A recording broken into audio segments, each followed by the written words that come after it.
أستغفر الله العظيم الذي لا إله إلا هو الحي القيوم وأتوب إليه. أستغفر الله العظيم الذي لا إله إلا هو الحي القيوم وأتوب إليه. إلى حضرة النبي المصطفى رسول الله صلى الله عليه وعلى آله وأصحابه وبارك وسلم. وخصوصا الفاتحة في مشيئته وفي كل الأنبياء والأولياء والصالحين والشهداء والمصنف الكتاب والوالدين المسلمين والمسلمات. الفاتحة. أعوذ بالله من الشيطان الرجيم. بسم الله الرحمن الرحيم. الحمد لله رب العالمين الرحمن الرحيم مالك يوم الدين إياك نعبد وإياك نستعين اهدنا الصراط المستقيم صراط الذين أنعمت عليهم غير المغضوب عليهم ولا الضالين.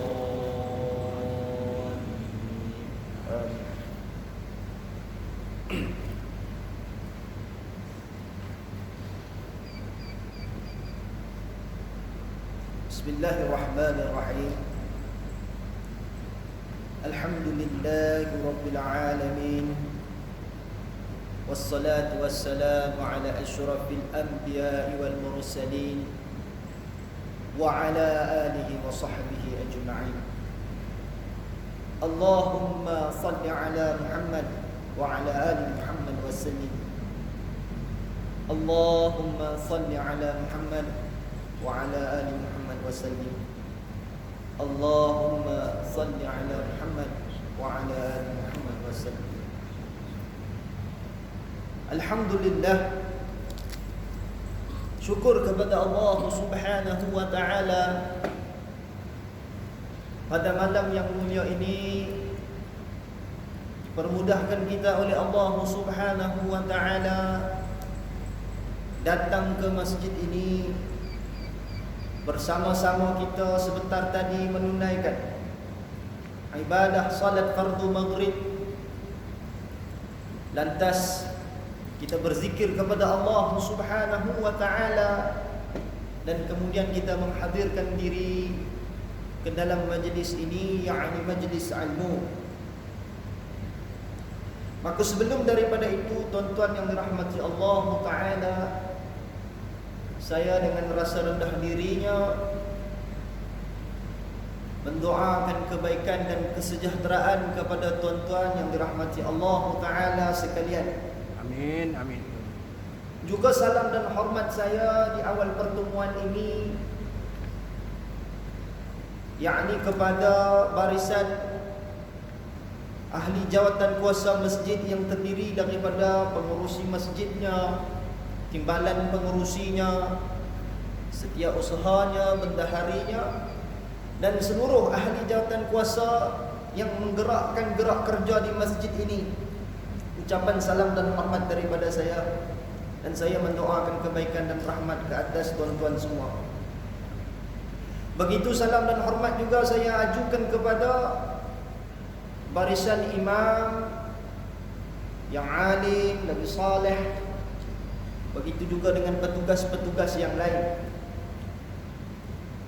Alhamdulillah, syukur kepada Allah Subhanahu wa taala pada malam ini kita dipertemukan oleh Allah Subhanahu wa taala yang pada asalnya mungkin tiada rancangan untuk kita bertemu seperti ini.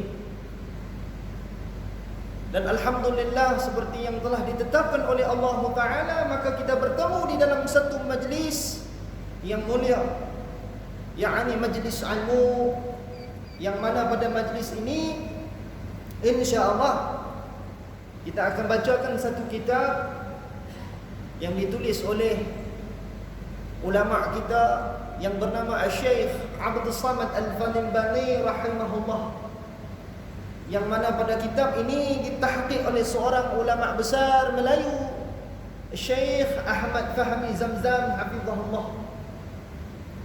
Dan diberitakan bahawa Syekh Ahmad Fahmi Zamzam hafizahullah berada dalam keadaan kurang sehat, maka kita doakan kebaikan dan rahmat daripada Allah Ta'ala kepada beliau, kerana beliau di antara ulama yang berjasa besar bagi kita.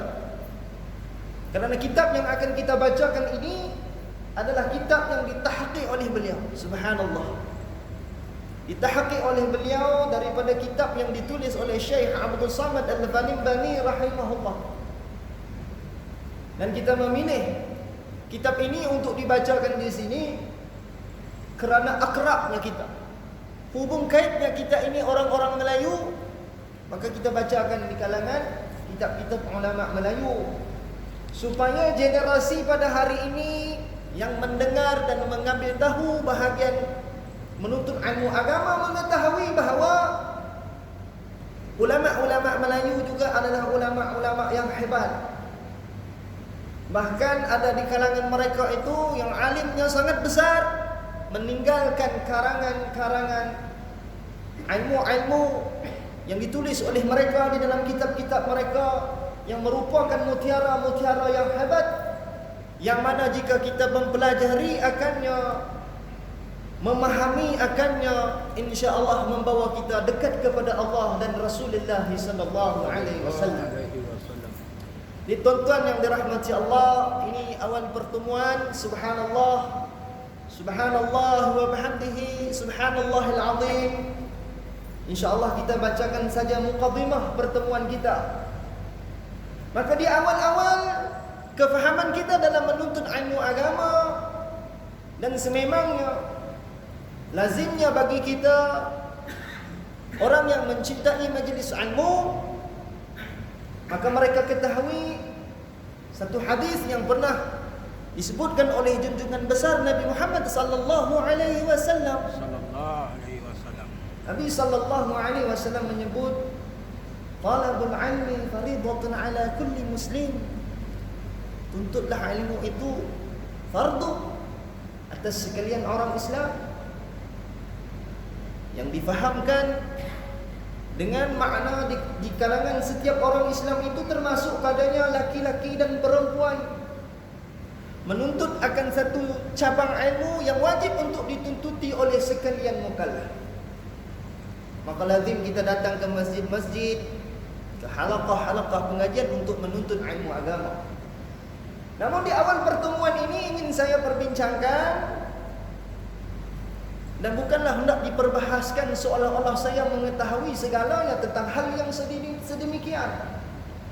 Kerana saya ini adalah orang yang lemah lagi, kurang ilmunya. Hanya kita menyampaikan apa yang pernah disampaikan oleh guru kami, apa yang telah dinasihati oleh mereka ke atas kami, lalu daripada itu kami sampaikan kepada tuan-tuan yang dirahmati Allah, bahwasanya dalam kita menuntut ilmu agama ada perkara yang perlu untuk kita faham dengan sebenar-benarnya sebelum kita membaca apa-apa jua kitab. Tidak kiralah kitab itu yang ditulis oleh ulama Melayu ataupun bukan Melayu, ada bahagian ilmu agama ini yang perlu untuk kita fahami dengan sebenarnya, yakni kaedah bagaimana menuntut ilmu agama. Bagaimana seseorang itu menuntut ilmu agama ini telah disebut oleh para ulama. Sebab itu ada seorang imam, seorang masyayikh yang bernama Syekh Burhan Al-Dharnuji. Beliau tulis dalam satu kitab yang berjudul Ta'alim Ta'alim. Maka di dalam kitab ini, dalam muqaddimah beliau yang mafhumnya seingat saya lebih kurang begini, bahwasanya diperhatikan oleh beliau ada di kalangan penuntut ilmu agama itu tidak dapat memahami dasar-dasar yang baik tentang kaedah menuntut ilmu agama. Ini yang beliau perhatikan ketika mana di zaman. Maka dengan itu beliau tuliskan satu kitab yang sedemikian, supaya orang yang mempelajari ilmu agama ini mendapatkan hasil daripada tuntutan ilmu tersebut. Ketahuilah tuan-tuan yang dirahmati Allah Subhanahu wa taala, bahwasanya tujuan kita menuntut ilmu agama itu bukanlah untuk mencari kemegahan. Tujuan kita mengajar akan ilmu agama itu bukanlah untuk menuntut kemasyhuran. Ini bukan perkara yang sebenarnya.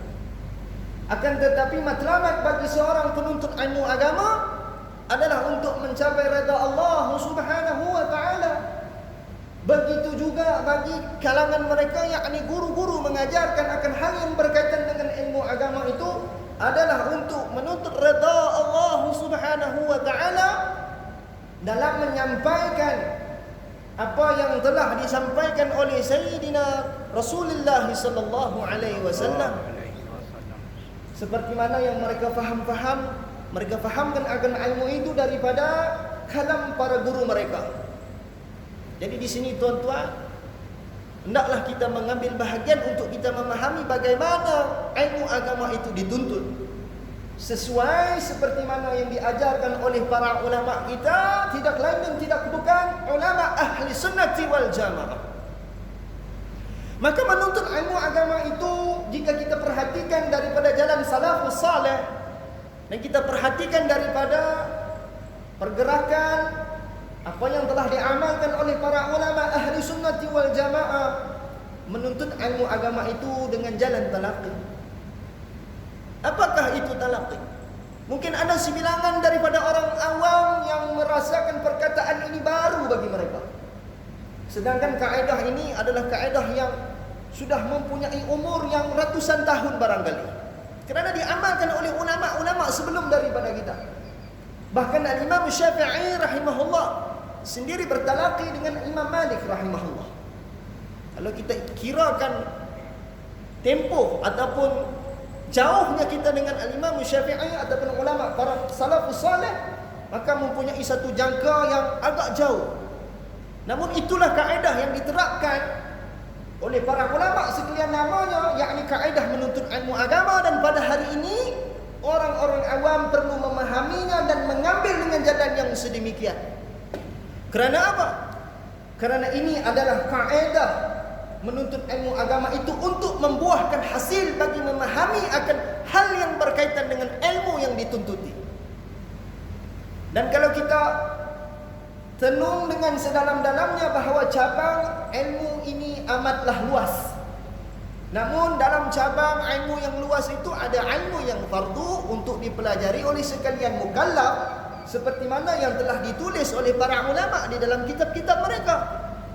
Sama ada daripada kalangan ulama Arab ataupun bukan Arab, ataupun sama ada daripada kalangan ulama Melayu. Mereka perbahaskan tentang hal yang berkaitan bagaimana mukallaf itu wajib untuk mengetahuinya. Maka ketahuilah bahawa mempelajari ilmu agama itu adalah dengan jalan talaqi. Apakah itu talaqi? Mengambil ilmu secara berhadapan dengan guru yang fiqh. Ini adalah kaedah talaqi. Mengambil ilmu secara berhadapan dengan guru yang fiqh. Apakah itu guru yang fiqh? Guru yang dipercayai keilmuannya.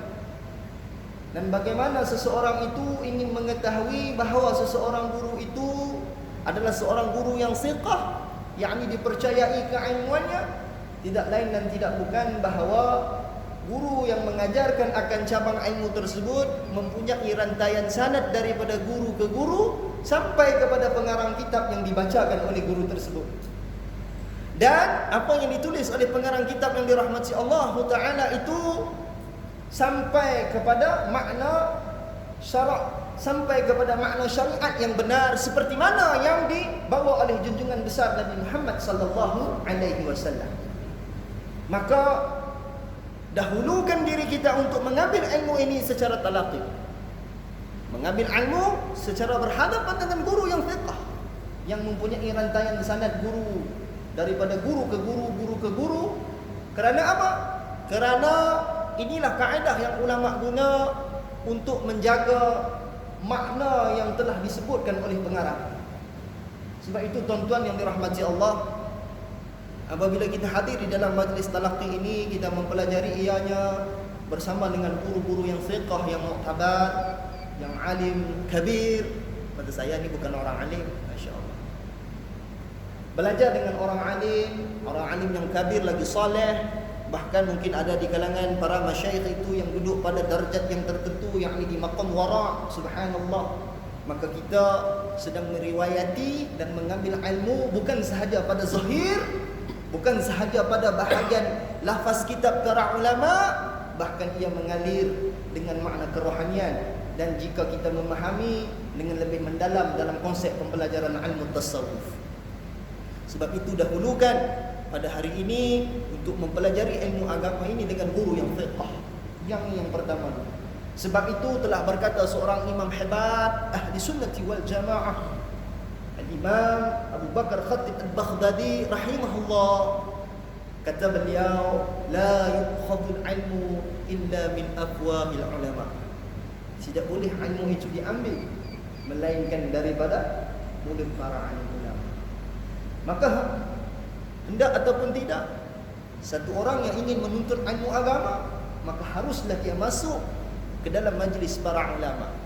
Hendaklah dia masuk ke dalam majlis para guru ahli sunnati wal jamaah, duduk bersimpuh di hadapan mereka.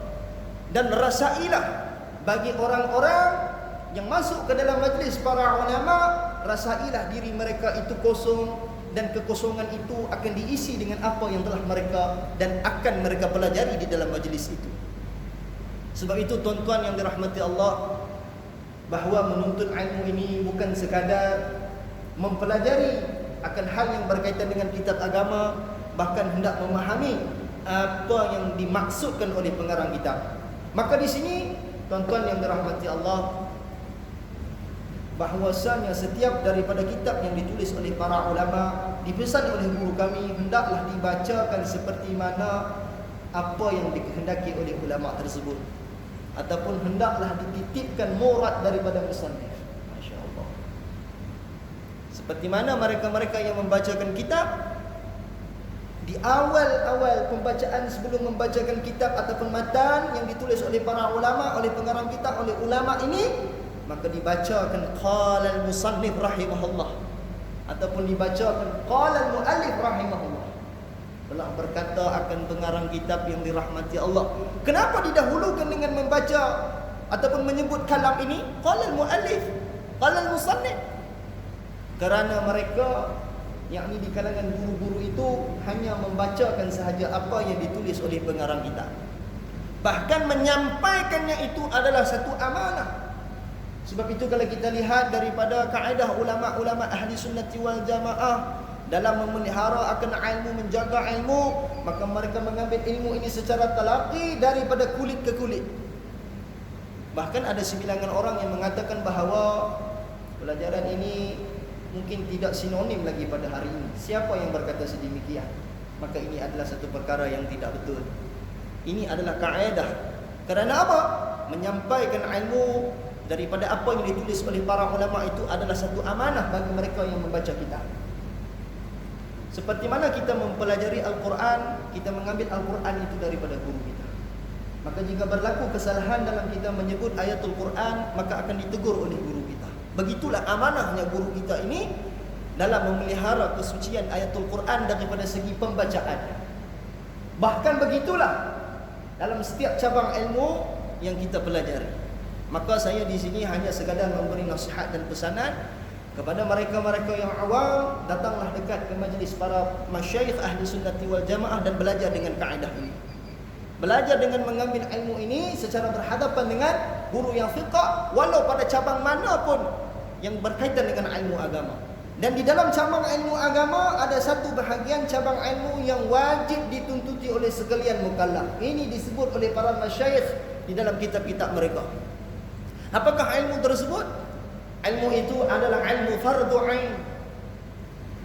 Yang mana hukum bagi orang mempelajari akan ilmu fardu ain ini adalah fardu, wajib ke atas sekalian mukallaf. Begitu juga seperti mana yang ditulis oleh Syekh Abdul Somad Al-Albani rahimahullah pada perbahasan ini. Ada beliau menyebutkan pada muqaddimahnya tentang betapa pentingnya bagi orang-orang yang mukallaf itu belajar akan ilmu fardu ain. Begitu juga pada kitab-kitab tulisan ulama-ulama yang lain. Maka kita dahulukanlah ulama-ulama Melayu kerana kita lebih akrab dengan mereka, subhanallah. Jadi tuan-tuan yang dirahmati Allah, cabang ilmu yang fardu untuk dituntuti oleh sekalian mukallaf itu adalah ilmu fardu ain. Dan ilmu fardu ain itu terbahagi ia kepada beberapa cabang ilmu. di dalam kefahaman ilmu fardu ain itu, yakni yang paling afdal, yang paling utama adalah mempelajari akan bahagian ilmu daripada ilmu aqidah. Bahagian ilmu aqidah di sini dimaknakan dengan aqidah ahli sunnati wal jamaah. Itu yang pertama. Yang kedua adalah ilmu fiqh yang bermula daripada soal taharah sampai kepada ibadah haji. Dan yang ketiga yang termasuk dalam cabang ilmu fardu ain ini adalah ilmu tasawuf. Apakah itu ilmu tasawuf? Ilmu tasawuf ini adalah ilmu yang membicarakan tentang maksiat hati dan anggota badan. Contoh seperti mana maksiat anggota badan itu, seperti mana kesalahan yang dilakukan oleh anggota-anggota badan, seperti mana kaki, tangan dan selain daripada. Ini perbahasan yang wajib untuk dituntuti oleh sekalian mukallaf. Dan mukallaf itu kalau kita fahami mafhumnya ialah orang yang diberati hukum ke atasnya. Maka sudah sampai kepada mereka yang mukallaf itu untuk taat kepada Allah Ta'ala dengan mengerjakan segala suruhannya dan meninggalkan segala larangan. Dan pada mukallaf itu yakni orang yang baligh, lagi berakal, lagi telah sampai seruan dakwah kepadanya. Maka hendaklah para ibu bapa memahami dengan sebenar-benarnya pada perbahasan ini. Kerana setiap daripada ibu bapa itu merupakan wali, yakni penjaga kepada ahli keluarga mereka yang berada di bawah jagaan mereka. Maka hendaklah didahulukan pelajaran ilmu fardu ain ini kepada anak-anak yang menjadi jagaan pada setiap ibu bapa. Hendaklah didahulukan bagi anak-anak ini memahami akan hal yang berkaitan dengan akidah. Hendaklah didahulukan pada anak-anak ini untuk memahami akan urusan ilmu fiqh. Hendaklah didahulukan pada anak-anak ini untuk mempelajari urusan ilmu tasawuf. Kerana apa? Hukumnya fardu, wajib untuk dipelajari bagi sekalian mukallaf. Maka didahulu dalam 3 cabang ilmu ini. Yang pertama, yang paling utama adalah ilmu aqidah ahli sunnah wal jamaah. Dan pada hari ini tuan-tuan yang dirahmati Allah, hendaklah di kalangan kita melazimkan diri, menghadirkan diri, mempelajari akan ilmu yang berkaitan dengan aqidah ahli sunnah wal jamaah ini dipelajari tanpa jemu, walaupun kitab yang dibacakan itu telah khatam berkali-kali. Ini pernah disebut oleh para masyayikh kami. Kata beliau, suatu hari nanti apabila kamu datang bertemu dengan saya dan kamu dapati di dalam majlis saya itu saya bacakan kitab yang telah kamu pelajari bersama dengan saya suatu ketika dulu, maka kata beliau, duduklah di dalam majlis ilmu itu dengan rasa rendah diri dan bukalah kitab itu dan amatilah dan pelajarilah semula dengan merasakan diri itu masih lagi mempunyai kekurangan pengetahuan dalam bab yang sedemikian, walaupun engkau telah membaca kitab itu, telah diajari oleh saya kepada awak tentang kitab itu berkali-kali. Maka inilah adab bagi seorang penuntut ilmu agama, kata beliau. Dan begitu juga para ulama kita ini menjadikan kitab akidah ini sebagai wirid bagi mereka. Ada sebilangan daripada ulama kita menjadikan kitab ini wirid bagi mereka. Tapi bukanlah dimaknakan wirid itu seperti mana yang kita wiridkan selepas daripada salat fardu. Assalamualaikum warahmatullahi, assalamualaikum warahmatullahi. Kita membaca wirid dengan zikir-zikir yang tertentu, dimulakan dengan istighfar dan seterusnya. Yang dimaknakan dengan wirid ini yakni mereka melazimi membaca kitab akidah itu bersama dengan murid mereka daripada awal kulit hingga ke hujung kulit. Maka setelah khatam diadakan majlis, kemudian baca semula daripada awal kulit hingga ke hujung kulit bersama dengan murid mereka, sehinggalah mereka istiqamah dengan jalan yang sedemikian sehingga ke akhir hayat mereka. Maka setelah daripada itu adalah di kalangan murid-murid yang berkelayakan untuk membaca kitab tersebut, menggantikan tugas guru itu tadi, melazimkan bacaan kitab akidah seperti yang sedemikian, sehinggalah berlangsung keadaan yang sedemikian. Kerana apa? Kerana di dalam kitab akidah ini terkandungnya ilmu yang sangat afdal, terkandungnya ilmu yang sangat bermanfaat, kerana menghurai akan dia tentang pegangan akidah ahli sunnah wal jamaah. Sebab itu tuan-tuan yang dirahmati Allah, satu ketika dulu pernah Nabi Muhammad sallallahu alaihi wasallam ditanya oleh para sahabat yang mafhumnya, ditanya sahabat ini kepada Rasulullah, "Ya Rasulullah, apakah amalan yang paling afdal?" Maka jawab Nabi Muhammad sallallahu alaihi wasallam, amalan yang mafhumnya itu, amalan yang afdal itu al-iman billahi wa rasul, yakni beriman kepada Allah dan Rasul, dan memahami tentang konsep beriman kepada Allah dan Rasul ini terkandung ianya di dalam perbahasan akidah. Nah, akidah ini adalah satu perkara yang sangat afdal, yang sangat penting untuk dijaga oleh umat Islam, untuk dipegang dan i'tiqad dengan sebenar-benarnya. Maka lahir daripada kecenderungan para ulama ahli sunnah wal jamaah dengan mengetahui betapa pentingnya pelajaran ilmu akidah ini, maka mereka mengarang kitab akidah ahli sunnah wal jamaah dalam bahasa Arab ataupun diterjemahkan dalam bahasa Melayu. Sehingga pada hari ini ada kitab yang membahaskan tentang akidah ahli sunnah wal jamaah itu ditulis oleh para ulama dengan matan Arab, diterjemahkan dengan ruminya. Suatu ketika dulu kita baca di kalangan orang Melayu membaca kitab Jawi. Namun pada hari ini ada kitab Arab, ada tulisan Arab, ada tulisan Rumi. Subhanallah. Kerana apa? Kerana kehendaknya para ulama ini ingin supaya masyarakat memahami bahagian yang berkaitan dengan akidah ahli sunnah wal jamaah. Kerana dipesan oleh junjungan besar Rasulullah sallallahu alaihi wasallam, perkara yang afdal itu adalah beriman kepada Allah dan Rasul. Maka dalam cabang ilmu bahagian manakah yang membincangkan tentang iman kepada Allah dan Rasul, kalau tidak ia di dalam kitab-kitab akidah ahli sunnah wal jamaah? Maka terbitlah kitab-kitab ahli sunnah wal jamaah yang membahaskan tentang akidah itu. Dan yang masyhur, yang sampai ke tanah Melayu kita, ditulis oleh ulama Melayu kita, di antara kitab yang masyhur itu adalah kitab Faridatul Faraid, karangan Syekh Ahmad Zin Al-Fattani rahimahullah. Ini Syekh Ahmad Zin Al-Fattani ini ulama besar Melayu, subhanallah. Digelar oleh ulama-ulama Mesir bahawa Syekh Ahmad Zin Al-Fattani ini adalah singa Asia. Kerana apa? Kerana alimnya beliau di dalam bidang lughatul Arabiyah, subhanallah.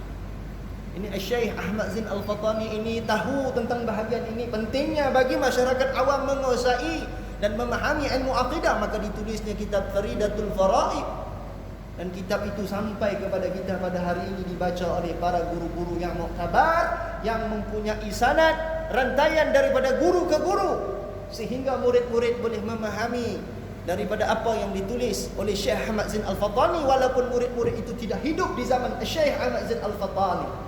Dan ketahuilah tuan-tuan, ini Syekh Ahmad Zin Al-Fattani ini seorang orang Melayu yang sangat hebat, ulama besar Melayu, mursyid kepada Tok Kenali Kelantan. Dan siapa yang pergi belajar dengan Tok Kenali, di antaranya seorang ulama Perak, nama dia Syekh Idris Al-Marbawi rahimahullah. Belajar dengan Tok Kenali belajar dengan Syekh Ahmad Zin Al-Fattani.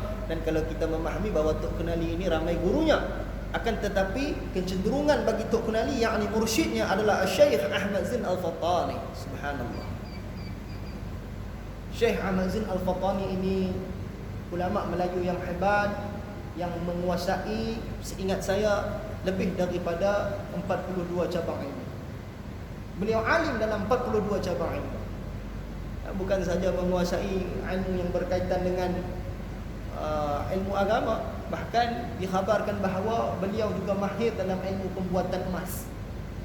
Subhanallah. Inilah ulama-ulama Melayu kita, yang mana sepatutnya kita orang Melayu belajar kitab ulama Melayu, kita berbangga dengan mereka. Berbangga kerana daripada kalangan ulama Melayu ini sudah mencapai darjat yang tinggi, darjat yang hebat. Pernah Syekh Ahmad Zin Al-Fattani ini dilantik menjadi qadhi pada zamannya di tanah Arab. Subhanallah. Pernah diuji Syekh Ahmad Zain Al-Fatani ini keilmuannya, maka dengan mudah beliau menjawabnya. Kerana apa? Kerana alimnya Syekh Ahmad Zain Al-Fatani ini. Maka kitab Faridatul Faraid itu sampai pada hari ini dibaca oleh guru-guru kita. Maka orang-orang Melayu sangat akrab dengan kitab ini. Sebab itu kalau kita tanyakan kepada orang-orang Melayu kita dahulu, kitab apa yang dibacakan oleh, yang dipelajari oleh Pak Cik ataupun Tuan Haji pada satu ketika dulu bersama dengan para masyayikhnya, kitab Faridatul Faraid.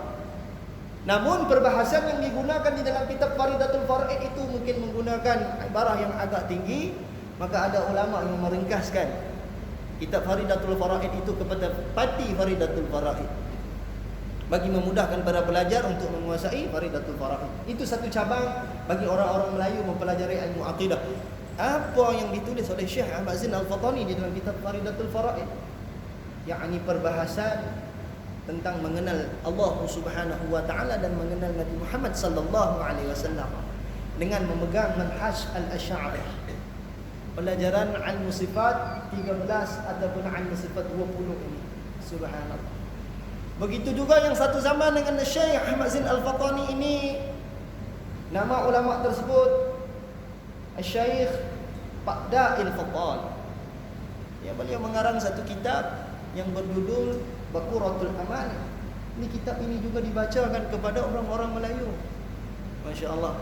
Di antara murid-murid Paqda'il Fatani rahimahullah yang hebat, yang saleh, yang di mana beliau berpegang sungguh dengan ilmu gurunya, di antaranya adalah Allahyarham Tuan Guru Haji Saleh rahimahullah, ataupun dikenali sebagai Baba Saleh di Pondok C. Maka kitab yang dibacakan oleh Bapa Saleh kepada murid-muridnya di antaranya adalah kitab Baquratul Aman yang ditulis oleh Paqda'il Fattal. Subhanallah. Bahkan begitu juga ramai di kalangan para alim ulama di tanah Fatani. Di tanah Fatani ini mereka berpegang dengan tariq Paqda'il Fattal. Jadi di tanah Melayu ini tuan-tuan ada dua kitab dalam pembahasan ilmu akidah yang sangat bermanfaat untuk orang-orang Melayu yang telah dibawa oleh ulama-ulama sebelum daripada kita.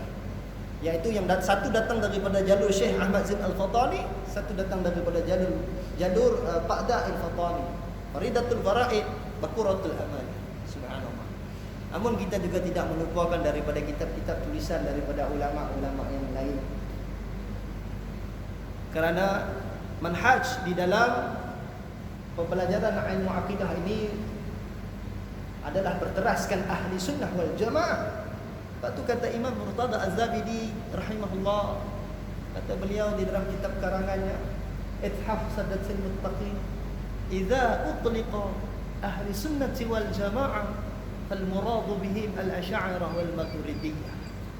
Apabila disebut ahli sunnah wal jamaah, fal murad bihim, yang dimaknakan dengan mereka itu al-asy'ariyah wal maturidiyah. Ini pegangan ahli sunnah wal jamaah, belajar ilmu sifat 20 untuk mengenal Allah Subhanahu wa taala, ataupun pembelajaran ilmu sifat 13 untuk mengenal Allah Subhanahu wa taala. Maka ulama-ulama mengarang kitab mereka dengan membahaskan tentang kalimat la ilaha illallah Muhammadur Rasulullah. Begitu juga dalam bahagian akidah ini terkait rapat ianya dengan beriman kepada Nabi Muhammad sallallahu alaihi wasallam dan sekalian nabi-nabi yang diutuskan. Maka di situ diajar oleh para ulama di dalam kitab akidah berkenaan tentang sifat Nabi, bagaimana kita memahami tentang sifat Nabi, bagaimana memahami tentang sifat Allah. Kenapa kena belajar untuk kenal Allah, kenal Nabi? Kerana supaya tidak terkeluar penghinaan daripada lidah orang yang tidak mengenali Allah dan Rasul. Bimbang boleh sampai kepada tahap yang sedemikian. Bagi orang yang tidak mengenal Allah dan Rasul, bimbang mereka menyifatkan Allah Ta'ala itu dengan sifat yang tiada layak baginya. Mereka meletakkan martabat Nabi sallallahu alaihi wasallam dan juga nabi-nabi yang lain dengan martabat yang tidak sepatut padanya. Maka ini tidak boleh berlaku di kalangan orang Islam. Sebab itu fardu bagi orang-orang Islam yang mukallaf itu untuk belajar akan hal yang berkaitan dengan akidah. Dan digariskan di sini kefahamannya akidah ahli sunnah wal jamaah. Maka pelajarilah daripada kitab manapun, yang penting pelajarannya adalah berteraskan manhaj ahli sunnati wal jamaah. Namun yang saya sebutkan itu adalah akrabnya kita dengan ulama Melayu, kerana kita ini daripada bangsa Melayu. Maka tidak lupa juga daripada ulama Kalimantan, yang mana dipelopori masyaikh besar mereka, di antaranya Syekh Muhammad Arsyad Al-Banjari rahimahullah. Di dalam tulisan Syekh Muhammad Arsyad Al-Banjari rahimahullah juga mengajar masyarakatnya mengenal akan Allah dan Rasul melalui jalan ahli sunnati wal jamaah. Sesudah menguasai akan perbahasan tentang ilmu akidah ini, dalam masa yang sama juga dipelajari tentang ilmu fiqh, dipelajari juga tentang ilmu tasawuf, supaya kita membawa ketiga-tiga cabang ilmu kita ini dalam kehidupan untuk menjadi seorang muslim yang sebenar-benarnya faham akan jati diri sebagai seorang Islam. Bagi orang yang ingin mengerjakan ibadah, perlulah dimulakan akan dianya untuk mengetahui tata cara bagaimana mengerjakan akan ibadat itu. Kerana apa? Kerana ibadat yang dikerjakan tanpa didasari dengan ilmu, imbang ibadat itu ditolak, yakni tidak diterima. Sebab tu awal daripada hal berkaitan dengan ibadah adalah mempelajari akan berkaitan dengan ilmu agama. Dan ilmu agama ini maksudkan inilah tiga cabang ilmu akidah, fiqh dan tasawuf. Dan apabila kita menyebut tentang tasawuf, jangan ada di kalangan minda orang awam yang mengatakan tasawuf itu ini satu cabang ilmu yang dalam, ini satu cabang ilmu yang tinggi yang tidak boleh kita pelajari, bimbang nanti jadi gila, dia kata. Allahu Akbar. Sedangkan cabang ilmu tasawuf yang wajib itu didahulukan. Tapi ada sebilangan orang yang mungkin salah faham padanya sebut tasawuf. Oh, takut nak belajar tasawuf. Kenapa? Takut jadi gila, dia kata. Allahu Akbar. Sedangkan orang yang tak pelajari tasawuf, maka terdedah mereka kepada maksiat hati dan anggota badan. Sebab itu didefinisikan bahawa pelajaran ilmu tasawuf itu adalah ilmu yang membicarakan maksiat hati dan anggota badan. Dan terletak juga di dalam perbahasan ilmu tasawuf itu tentang akhlak. Masya Allah, subhanallah. Inilah tiga cabang ilmu yang disertakan dalam diri setiap orang Islam, dalam setiap diri orang mukmin. Maka jika mereka membawa tiga cabang ilmu ini, maka mereka telah menterjemahkan Islam yang sebenarnya. Beriktikad dengan iktikad yang diajarkan oleh junjungan besar Nabi Muhammad sallallahu alaihi wasallam, beribadah dengan ibadah seperti mana yang diajarkan oleh junjungan besar Nabi Muhammad sallallahu alaihi wasallam, yang difahami oleh kita orang awam ini berdasarkan 4 mazhab yang mu'tabar. Dan belajar ilmu tasawuf dengan ilmu pembelajaran daripada imam-imam tasawuf yang mu'tabar seperti Al-Imam Al-Ghazali rahimahullah. Dan cukup bimbang tuan-tuan yang dirahmati Allah, yakni apabila tiada orang mendekati akan ilmu tasawuf, tiada orang mendekati akan ilmu akhlak ini, tiada dia mempelajari hal yang berkaitan dengan urusan hati, maksiat hati dan anggota badan ini, maka menjadi dia seorang penuntut ilmu yang sebenar-benarnya bimbang. Bimbang apa di situ? Bimbang kerana dia tidak menguasai akan ilmu yang berkaitan dengan tasawuf ini, maka menjadi dia seorang penuntut ilmu yang rugi. Bimbang kepada dia menjadi seorang penuntut ilmu yang tiada faham akan ilmu. Bimbang dia menjadi seorang penuntut ilmu yang mencari-cari kesalahan orang lain dan mengatakan dia benar lebih daripada orang yang lain. Ini yang kita bimbangkan, tuan-tuan. Sebab tu ulama sudah mengajarkan kepada kita kaedah yang sebenar. Dalami ketiga cabang ilmu ini yang hukumnya fardu. Lantas yang sedemikian, setelah kita bertemu dengan ulama-ulama yang muktabar dalam ketiga-tiga cabang ilmu ini, maka kita cari pula seorang guru yang boleh mengajar kepada kita akan urusan kerohanian diri kita. Yani mereka ini yang terkenal sebagai mursyid, guru yang mentarbiah dalam hal kerohanian setiap daripada kita. Maka melalui tarbiyah daripada guru ini dengan pengamalan ilmu begini, maka mereka akan menjadi orang-orang yang seperti itu, akan menjadi seorang mukmin yang sejati. Subhanallah. Kemudian barulah mereka boleh memahami tentang makna mengerjakan ibadah kepada Allah Subhanahu wa taala dengan sebenar-benar makna, dengan sebenar-benar penyerahan kepada Allah Subhanahu wa taala.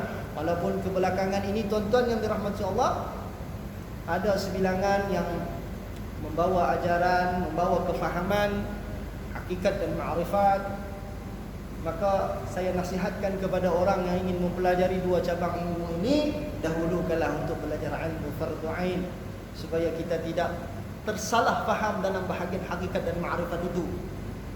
Maka untuk membahaskan bahagian cabang ilmu ini, tuan-tuan yang dirahmati Allah, saya memetik kata-kata yang pernah disebut oleh Allahyarham Syekh Haji Zaini rahimahullah, seorang ulama besar daripada Kalimantan Selatan. Syekh Haji Zaini ataupun dikenali beliau ini dengan nama gelarannya Guru Ijab ataupun Abah Guru Sekungkul.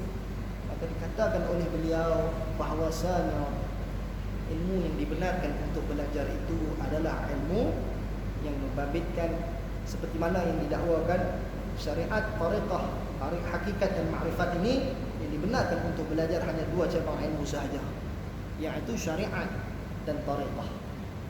Adapun bahagian hakikat dan ma'rifat ini, jika bukan pada ahlinya, janganlah berani kalian untuk menyebut-nyebutnya. Bimbang menjadi fitnah, bimbang menjadi bukan satu pelajaran yang hak.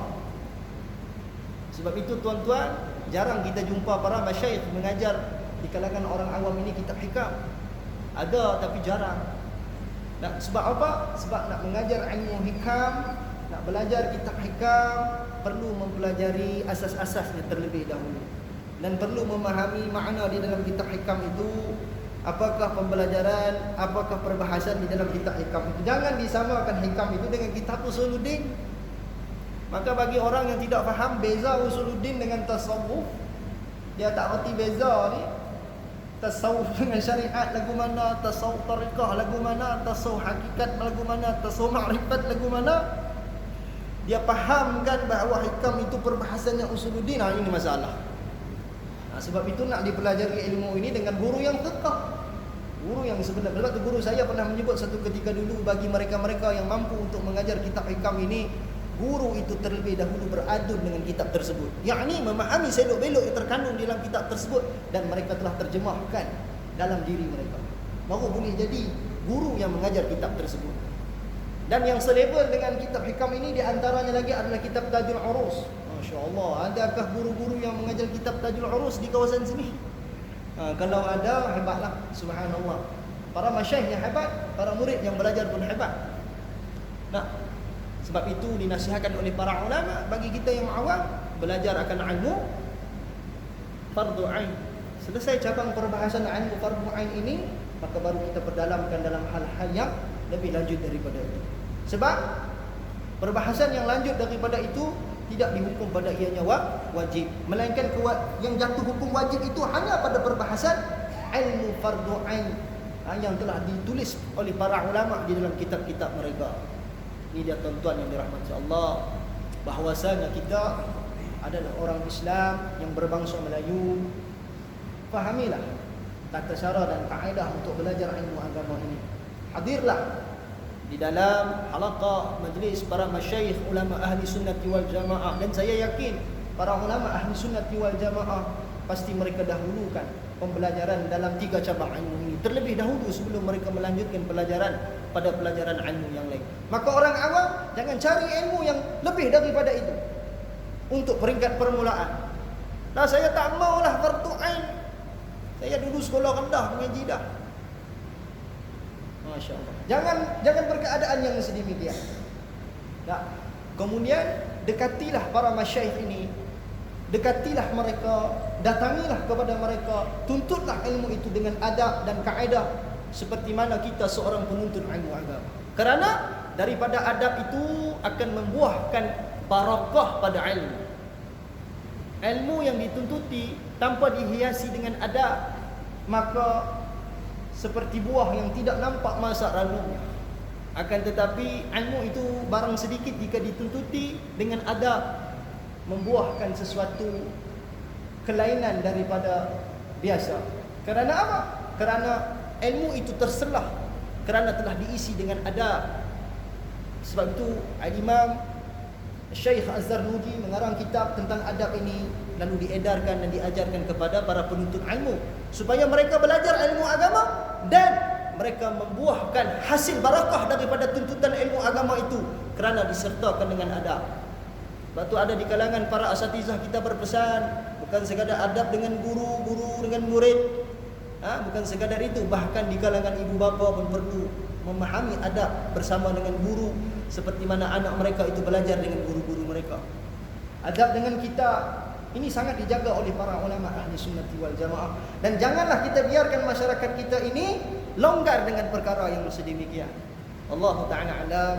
InsyaAllah tuan-tuan yang dirahmati Allah, mungkin perkongsian pada awal ini memberikan satu kemanfaatan yang besar kepada saya dan juga kepada tuan-tuan semua. Dan saya ini bukanlah orang alim, saya bukanlah seorang masyayikh. Saya hanya menyampaikan apa yang telah saya ambil daripada guru saya. Perbahasannya lebih kurang begitulah dalam mukadimah pertemuan pertama kali kita di dalam ruangan ini dan di dalam majlis ini. Dan insya-Allah tuan-tuan yang dirahmati Allah, kita akhiri majlis kita pada hari ini dengan membacakan doa.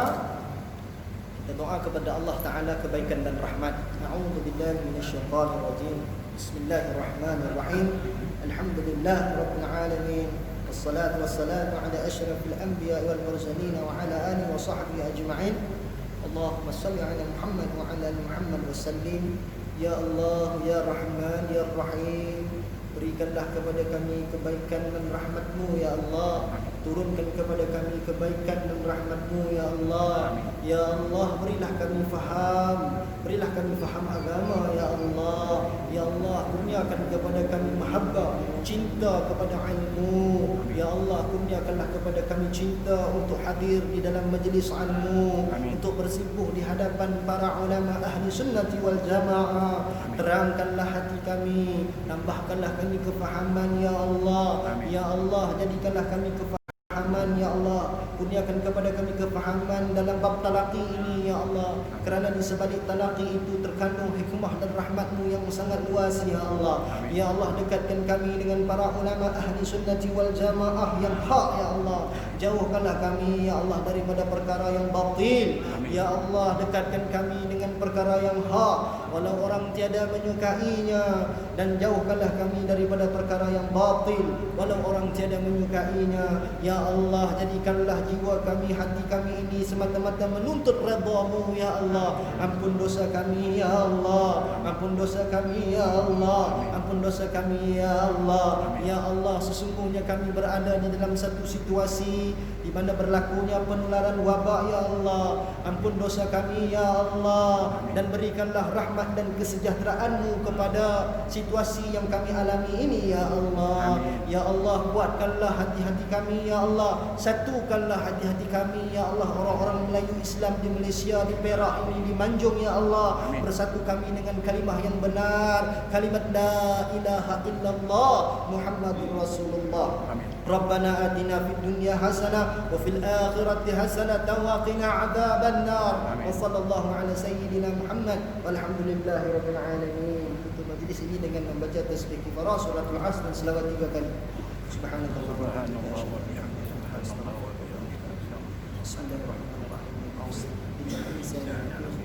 للذين آمنوا وعملوا الصالحات اللهم صل على محمد وعلى آل محمد وسلم. اللهم صل على محمد وعلى آل محمد وسلم. اللهم صل على محمد وعلى آل محمد وسلم. السلام عليكم ورحمة الله تعالى وبركاته. Waalaikumsalam warahmatullahi wabarakatuh.